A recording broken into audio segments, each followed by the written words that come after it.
Est-ce qu'il faut acheter du Bitcoin en ce moment? Est-ce qu'on va rentrer dans une nouvelle phase haussière?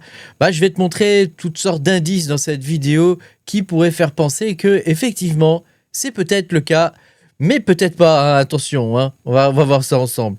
Pense à mettre un petit pouce bleu, à t'abonner à la chaîne si t'es pas abonné. Je te rappelle que tu peux me soutenir en allant sur patreon.com/makertronic.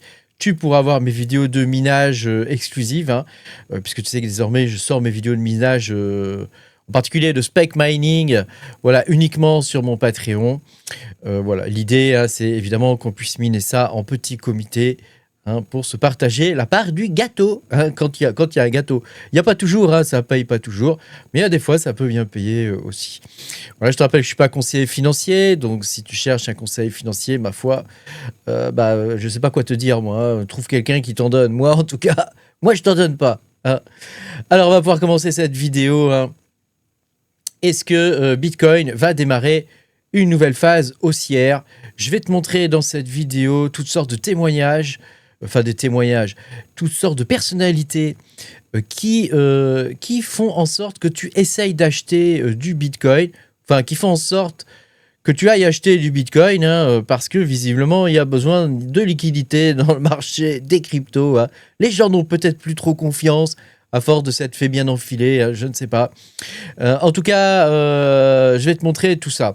Alors déjà, il y a une première chose, hein, les gars, c'est que ici, regarde, on fait débat. Attends, je vais bien zoomer, comme ça tu verras bien, t'inquiète. Regarde. On fait débat de plus en plus haut. Hein. Donc on est revenu dans une sorte de tendance haussière, même si, tu vois, ici, là on est quand même sur un triangle. Hein, là. On est sur un triangle de compression, hein, ici. Hein. Regarde. Donc là, il va se passer quelque chose. Bientôt, hein, est-ce que ça va partir à la hausse? Est-ce que ça va partir à la baisse? Je ne sais pas. Est-ce qu'on est sur un bear flag? Difficile à dire. Ça ressemble pas vraiment à ça, un bear flag, donc c'est difficile à dire.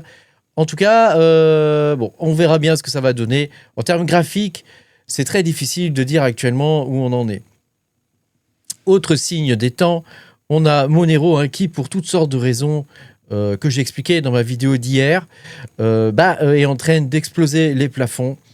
Hein, donc, pour te résumer, grosso modo, les raisons, hein, il y a la fin de Zcash. Hein, donc, il y a toutes les liquidités qui partent. Il y a un round, hein, qui se fait, hein, entre toutes les liquidités qui partent de Zcash et qui arrivent pour le coup dans Monero, hein, dans les coins privés. Ensuite, on a une réaction face aux politiques qui visent à interdire les crypto-monnaies, en particulier les crypto-monnaies qui sont privacy. Hein. Je prends l'exemple de Dubaï, hein, Dubaï qui vient d'interdire le Monero, par exemple, toutes les cryptos en privacy. Hein. Donc tu vois que là, il est en train quand même de se passer quelque chose. Donc on a une réaction qui est en train de se faire de l'autre côté, hein, qui est une réaction un peu cypherpunk. Voilà, donc bon, à voir, hein, ce que ça va donner. Évidemment, il y a d'autres raisons, hein, je t'invite à aller regarder ma vidéo d'hier. Donc ça, c'est un signe pour moi quand même, hein, il est en train de se passer quelque chose. Et puis, évidemment, hein, on a toutes sortes de personnalités en ce moment qui te disent « achète du Bitcoin ». Alors, j'ai répertorié sur les 8 derniers jours les plus grandes personnalités qui te disent d'acheter du Bitcoin. Évidemment, tu n'as aucune personnalité européenne dans le tas. Hein. Aucune, il n'y en a pas. Hein. Tu as beaucoup d'Américains. Hein. Donc, tiens, on va commencer par Michael Saylor, hein, qui lui, non seulement dit d'en acheter, mais en plus, il en achète, hein, puisque je crois que c'est son plus gros achat de Bitcoin. Hein. Il a augmenté massivement sa position de Bitcoin. Alors, il faut savoir que lui, il les achète moins cher que nous. Hein. Il les a achetés à 75 000 $, hein, pour 1,25 milliard. Hein. Donc voilà, 75 000, un coût moyen de 75 353 $. Hein. Donc on est quand même nettement en dessous du prix du marché. On a donc ce monsieur qui nous dit d'acheter du Bitcoin. Il s'appelle Kevin O'Leary. O'Leary, j'espère que je prononce bien. Donc, visiblement, c'est quelqu'un d'important chez CoinDesk. Et donc lui, il nous dit effectivement que voilà, hein, il faut que tu achètes du Bitcoin parce que le Bitcoin va monter. Donc on a toutes sortes de promesses de richesse. Hein. On a aussi Arthur Hayes. Hein, donc ça, je te partage souvent des trucs de ce monsieur-là qui nous explique dans un long article que bah, tu dois acheter du Bitcoin. Hein. Tu dois acheter du Bitcoin. Hein. C'est ce qu'il te dit. Hein. Achète du Bitcoin, tu vas devenir riche. Voilà. Promesse de richesse, achat de Bitcoin. Bon, on continue. Donc Saylor, je t'ai déjà montré, hein, mais voilà, il continue. Hein, tu vois. Lui, c'est un fou, lui, quelque part. Il est un peu fou quand même. Hein. Voilà, on a Ark Invest de Cathy Wood hein, qui t'explique que les États-Unis vont bientôt acheter du Bitcoin hein, pour leur réserve de Bitcoin. Hein. Donc, il te dit qu'elle croit, hein, hein, donc attention à tous ces mots, hein, elle croit que le gouvernement des États-Unis pourrait commencer à acheter du Bitcoin. Voilà, encore un truc pour te pousser évidemment à acheter du Bitcoin. Attention, je ne dis pas que c'est une mauvaise chose hein, d'acheter du Bitcoin, hein, mais je veux te montrer qu'il y a un faisceau en ce moment d'influenceurs importants de premier plan qui essaient de te pousser à acheter du Bitcoin.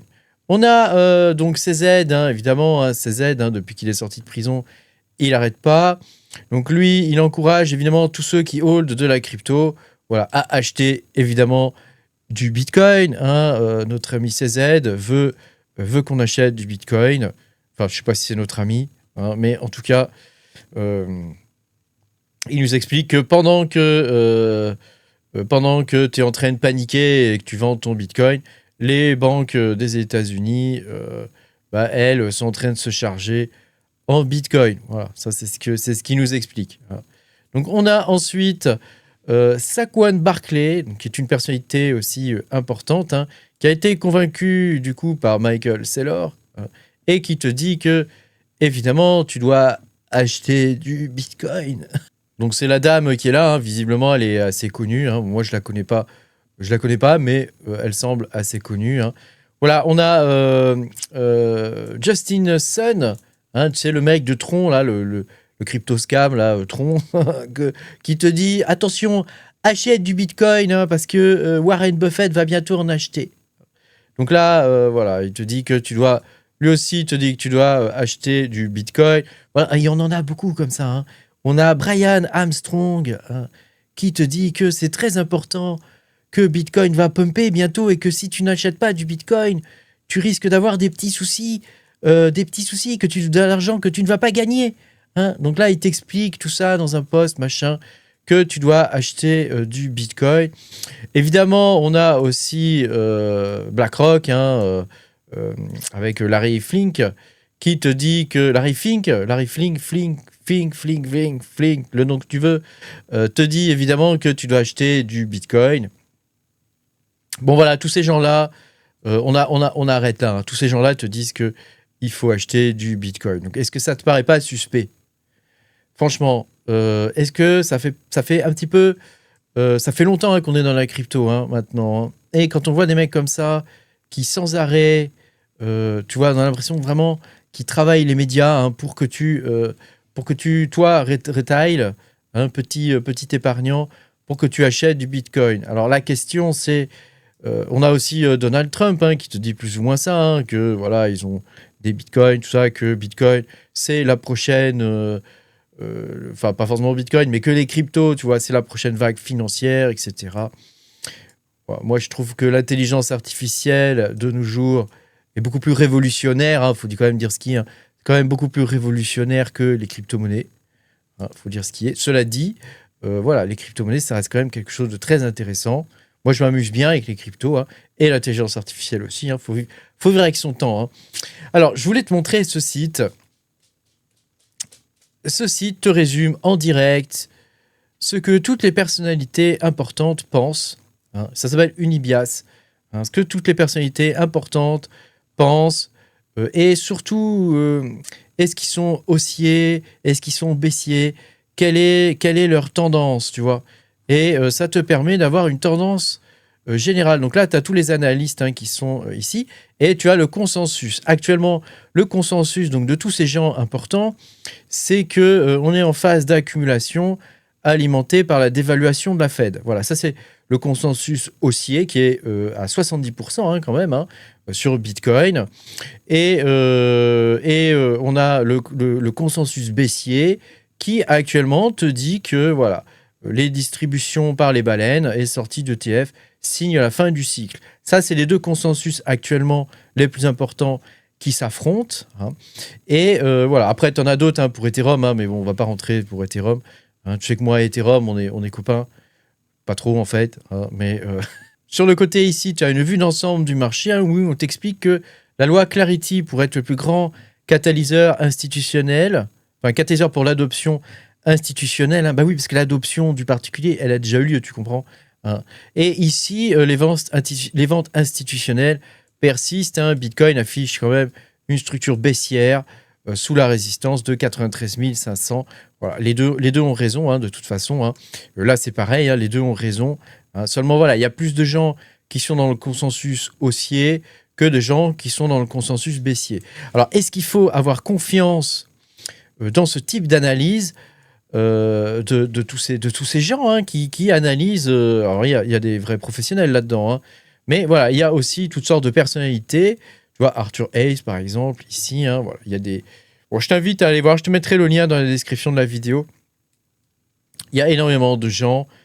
Et voilà. Et donc, tu as pour chaque personne, en fonction des tweets qu'ils font, voilà, s'ils sont haussiers, baissiers, etc. Donc, ça te permet de déterminer une dominance en termes d'influence sur le marché. Donc moi, évidemment, je ne suis pas dedans, car je n'ai aucune influence sur le marché. Tant mieux d'ailleurs.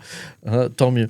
Et puis, tu as un deuxième élément qui peut être intéressant en termes décisionnels. Voilà, tout ça, évidemment, c'est en dehors des figures chartistes, etc. Ça te permet d'avoir des indications sur est-ce qu'ils sont en train de nous la faire à l'envers ou pas. Est-ce qu'ils sont en train de nous la mettre bien profond ou est-ce que on peut leur faire confiance à ces gens-là? Donc moi, j'ai envie de te dire, on ne peut pas du tout leur faire confiance.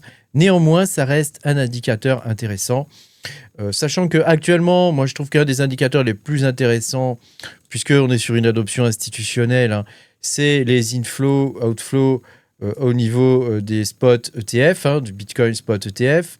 Donc on a iBits, par exemple, où il y a le plus de volume. Donc c'est lui principalement qu'il faut regarder, même si GBTC reste intéressant. Voilà, tu peux regarder ici et tu as tous les volumes avec les volumes totaux en bas. Tu as tous les volumes totaux. Donc tu vois que, par exemple, sur iBit, le volume total, il est de plus 650 000 Bitcoin en inflow. Donc tu vois que ça, c'est intéressant. C'est juste, tu regardes après ici au niveau des mises à jour. Donc là, c'est pour aujourd'hui.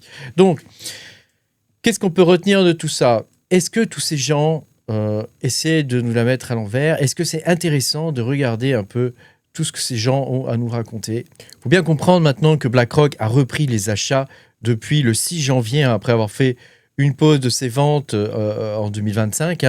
Le crash, la majorité du crash qu'on peut voir ici. Attends, non, c'était où? C'est où? Il est où le crash? Il est là, le crash. La majorité du crash a déjà eu lieu. Probablement, la majorité du crash a déjà eu lieu. Donc, si tu veux, le marché, il a déjà subi sa purge quelque part. Les bitcoins, les mineurs de bitcoin se sont retrouvés dans des positions délicates, à tel point que maintenant, ils proposent même leur tuyau, c'est-à-dire le tuyau, c'est-à-dire Internet plus l'énergie et le hosting, à l'intelligence artificielle. Donc, ils sont en train de se diversifier pour être plus solides.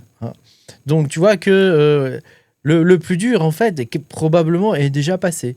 Le plus dur est probablement déjà passé. Alors, si jamais il y avait vraiment une exit liquidity, ça se verrait, puisque ça se fait en haut des marchés, l'exit liquidity. C'est quand on est en haut, tu cherches à trouver des gens pour acheter, parce que toi, tu es rentré en haut. En gros, c'est plus ou moins ça, l'exit liquidity. Donc là, pour moi, on n'est pas sur un scam, on n'est pas sur un scam global, un exit scam, comme on appelle ça. Mais par contre, il y a une vraie volonté au niveau des influenceurs de défendre ce niveau-là, qui est le niveau des 78 000 à 80 000 dollars. Là, on est vraiment sur des niveaux critiques désormais pour le prix du Bitcoin, ne serait-ce que même pour le mining, avec le coût de l'énergie qui a fortement augmenté.